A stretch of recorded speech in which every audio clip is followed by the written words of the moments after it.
Hello everyone, कैसे आए? आशा करते हैं कि आप लोग अच्छे होंगे, मस्त होंगे, स्वस्थ होंगे। आज आप देखने वाले हैं इस वीडियो के माध्यम से class 10th chapter number 4 biology Bharati Bhawan का दीर्घ उत्तरीय प्रश्न। यहाँ देख रहे दीर्घ उत्तरीय प्रश्न है। क्वेश्चन नंबर 1 है, कृत्रिम वृक्क क्या है? कृत्रिम का मतलब क्या होता है? जिसमें इंग्लिश में आर्टिफिशियल कहेंगे। एक होता है प्राकृतिक, एक हो गया कृत्रिम, जिसे मानव निर्मित भी बोल सकते हैं। यह कैसे कार्य करता है? जैसे कोई कृत्रिम मान लो उसका वृक्क खराब हो गया, तो वृक्क खराब हो गया तो वृक्क को ट्रांसफ़र करके नया वृक्क बनाया जा सकता है, बन सकता है। कृत्रिम का मतलब है कि आर्टिफिशियल, जिसको ने मनुष्य ने बनाया गया है, मनुष्य के द्वारा बनाया गया है। और एक होता है जो मानव के द्वारा बनाया गया है। क्लियरली आंसर लिखेंगे आप। जब कभी विशेष परिस्थिति में, जैसे संक्रमण, मधुमेह। संक्रमण मतलब बीमारी, फैलना। संक्रमण मतलब क्या होता है? एक दूसरे में फैलने वाली बीमारी को हम संक्रमण बीमारी कहते हैं, यानी बीमारी रोग कहते हैं।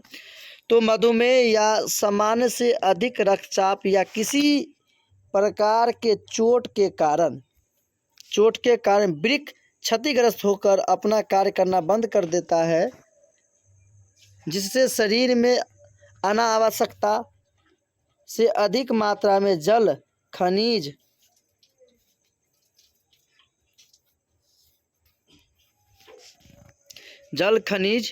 या यूरिया जैसे जहरीला पदार्थ एकत्र हो जाता है, जिससे रोगी मर सकता है।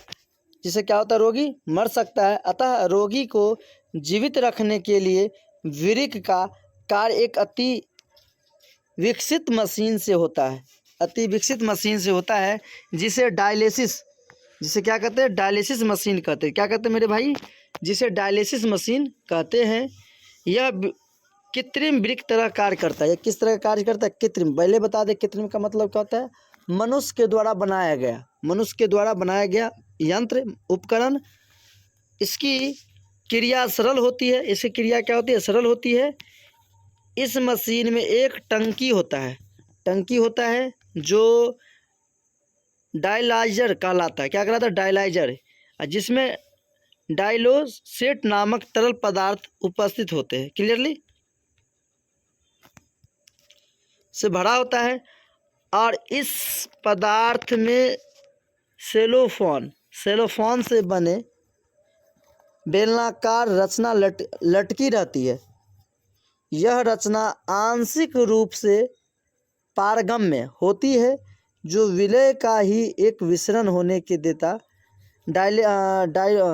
डायलोसेट की सांद्रता सामान्य उत्तक द्रव जैसी होती है, परंतु इसमें नाइट्रोजनी विकार एवं लवण की अत्यधिक मात्रा नहीं होती है। समझ गए? डायलिसिस के माध्यम से रोगी के शरीर का रक्त धमनी के द्वारा निकलकर उसे 0 डिग्री तक ठंडा करके रक्त को एक विशिष्ट प्रतिस्कंद से उपचारित कर तरल अवस्था में हम भेज सकते हैं।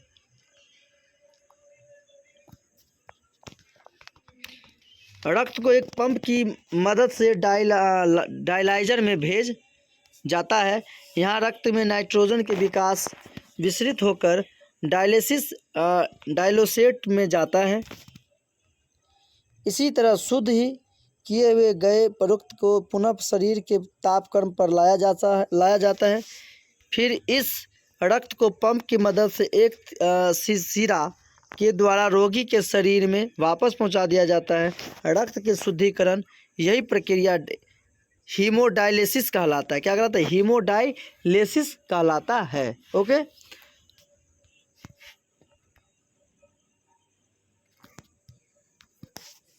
नेक्स्ट क्वेश्चन नंबर 2 पढ़ेंगे मेरे भाई। मनुष्य में वृक्क तथा उसमें संबंध उत्सर्जी अंगों का वर्णन करें। मनुष्य में वृक्क तथा उससे संबंधित उत्सर्जी अंगों का वर्णन करें। आंसर देना मेरे भाई। मनुष्य में वृक्क सबसे महत्वपूर्ण उत्सर्जी अंग है। क्यों अंग महत्वपूर्ण है? क्योंकि वृक्क द्वारा ही मूत्र का निष्कासन होता है। क्लियरली तो आप लोग कमेंट करके बताएं कि मूत्र में कितना प्रतिशत यूरिया होता है, जल कितना प्रतिशत होता है, कमेंट करके बताइए। मनुष्य में एक जोड़ा वृक्क होता है। कितना जोड़ा वृक्क होता है मेरे भाई? मनुष्य में एक जोड़ा वृक्क होता है। प्रत्येक वृक्क उदर गुहा की विशिष्ट देहाभित्ति से सटे हुए कशेरुदंड के दोनों ओर स्थित होते हैं। प्रत्येक वृक्क ठोस गहरे भूरे लाल रंग का होता है तथा इसका आकार सेम की बीज की समान होता है। किसके सीम खाए होंगे आप लोग, तो उसके समान के आकार का होता है। यह करीब 10 cm लंबा, 5 से 6 cm चौड़ा, 2.5 से 4 cm मोटा होता है। वृक्क संबंध उत्सर्जी अंग मूत्रवाहिनी, मूत्राशय एवं मूत्र मार्ग, समझ रहे हैं ना क्या करें हम कि उत्सर्जी अंग मूत्रवाहिनी, मूत्राशय एवं मूत्र मार्ग के माध्यम से इसका यूज किया जाता है। मूत्रवाहिनी प्रत्येक वृक्क के हाइलम से एक मूत्रवाहिनी निकली होती है। इसका शीर्ष भाग जो वृक्क से बाहर निकलता है थोड़ा ज़्यादा मोटा होता है। यह पीछे मूत्राशय में खुलती है। कहाँ खुलती है? मूत्राशय में जाके खुलती है। मूत्राशय नाशपाती के आकार की पतली दीवार वाली एक थैली के समान रचना है जो उदर गुहा के पिछले भाग में रेक्टम के नीचे स्थित होता है। कहाँ नीचे स्थित होता है मेरे भाई? रेक्टम के नीचे स्थित होता है। मूत्र मार्ग मूत्राशय के पिछले भाग से एक नली होती है जिससे मूत्र शरीर से बाहर निकल जाता है। मूत्र के निकल के जाता है, बाहर निकल जाता है, वो मूत्र मार्ग के होते हुए ही बाहर निकल आता है। ओके, नेक्स्ट क्वेश्चन में पढ़ने वाले 3 नंबर क्वेश्चन। वृक्क की आंतरिक संरचना का वर्णन करें। वृक्क की आंतरिक संरचना, प्रत्येक वृक्क बाहर से कैप्सूल से ढका होता है, सिम के आकार की। प्रत्येक वृक्क में एक बाहरी भाग कोर्टेक्स तथा अंदर का एक भाग मेंडुला कहा जाता है। कोर्टेक्स एक भाग को मेंडुला कहा जाता है। 15 से 16 पिरामिड जैसी रचनाओं का बना होता है जिसे वृक्क शंकु कहते हैं। क्या कहते हैं? वृक्क शंकु कहते हैं। प्रत्येक वृक्क में सूक्ष्म लंबी कुंडलित नालिकाएं होती है जिससे नेफ्रॉन कहते हैं। क्या कहते हैं? जिसे नेफ्रॉन कहते हैं। जिसे क्या कहते हैं मेरे भाई? नेफ्रॉन कहते हैं। नेफ्रॉन वृक्क की संरचनात्मक और क्रियात्मक इकाई हैं। इकाई होती है। प्रत्येक वृक्क में लगभग 1 मिलियन नेफ्रॉन होता है। कितना मिलियन? 1 मिलियन नेफ्रॉन होता है। प्रत्येक नेफ्रॉन का आरंभ प्याले जैसी रचना से होती है जिसे बोमेन कैप्सूल कहते हैं। क्या कहते हैं? बोमेन कैप्सूल कहते हैं।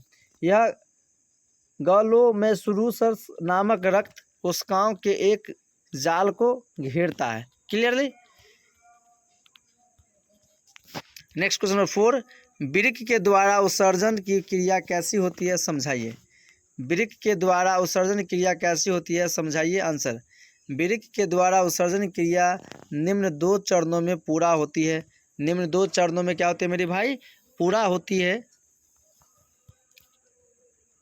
ग्लोमेरुलर फिल्ट्रेशन, यह एक छन्ना की तरह कार्य करता है। अभिवाही धमनी का जिसका व्यास अपवाही धमनी से अधिक होता है, रक्त के साथ यूरिया, यूरिक अम्ल, जल, ग्लूकोज, लवण, प्रोटीन इत्यादि ग्लोमेरुलस में लाती है।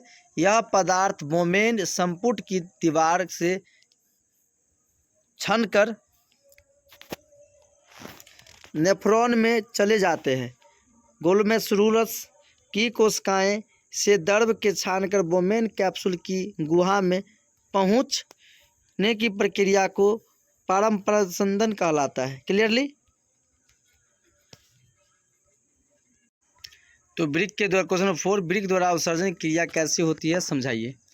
तो वृक्क द्वारा उत्सर्जन क्रिया निम्न 2 चरणों में पूरा होती है। एक है ग्लोमेरुलर फिल्ट्रेशन। इस विधि को समझ लेते थोड़ा एक बार। यह एक छन्ना की तरह कार्य करता है।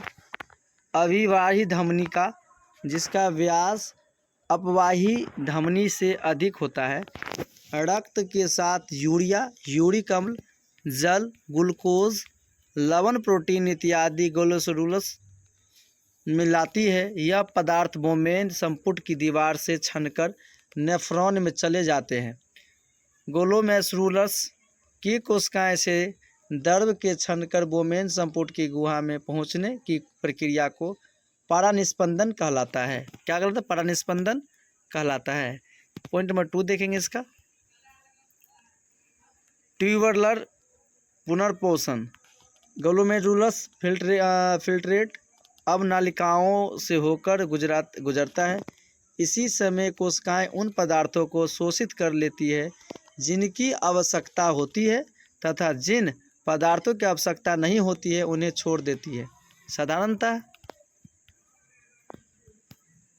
सारा ग्लूकोज पुनः शोषित हो जाता है तथा जल की अधिक मात्रा का भी शोषण एवं दूषित पदार्थों का उत्सर्जन हो जाता है।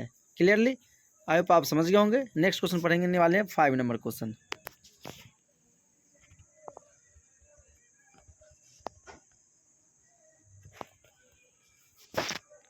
पौधों में उत्सर्जन कैसे होता है? पौधों में उत्सर्जन कैसे होता है? आंसर, पादप में जंतुओं की तुलना विशिष्ट अंग नहीं पाए जाते हैं।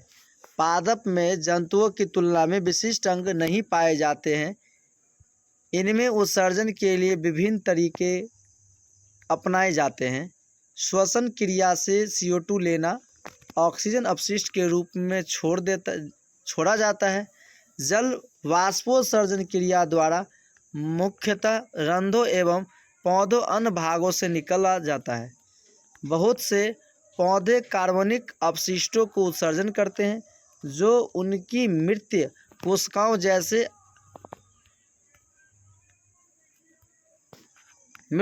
जैसे अंतरकाष्ठ में संचित हो रहते हैं। पौधे उत्सर्जित पदार्थों को अपनी पत्तियों एवं छाल में भी संचित करते हैं। पत्तियों के किनारे एवं छाल के विलाग से इन उत्सर्जित पदार्थों का पादप शरीर से निष्कासन होता है। कुछ उत्सर्जित पदार्थों को कोशिकीय रिक्त स्थानों में जमा रहता है।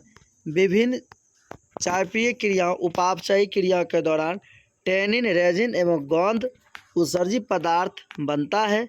टैनिन वृक्षों के छाल में, रेजिन एवं गोंद पुराने जाइलम संचित रहता है। कुछ पौधे में उत्सर्जित पदार्थों गाढ़े दूधिया तरल लेटेक्स के रूप में होते हैं। ये पीपल, बरगद, पीला कैनर में पाया जाता है। बबूल के पौधे में गोंद उत्सर्जित पदार्थ और चीड़ में रेजिन अपशिष्ट पदार्थों के रूप में पाए जाते हैं। चीड़ में रेजिन अपशिष्ट है। जलीय पौधे उत्सर्जित पदार्थों को विसरण द्वारा जल में तथा स्थलीय पौधे उत्सर्जित पदार्थ को अपने आपस में मृदा में निष्कासित करते हैं। क्लियरली ओके बाय, मिलते हैं नेक्स्ट वीडियो के साथ। Thank you very much for everyone. अगर आप हमसे ऑफलाइन पढ़ना चाहते हैं तो KVS coaching centre Maharajganj Madhubani and बड़ा बाजार मधुबनी। Okay bye.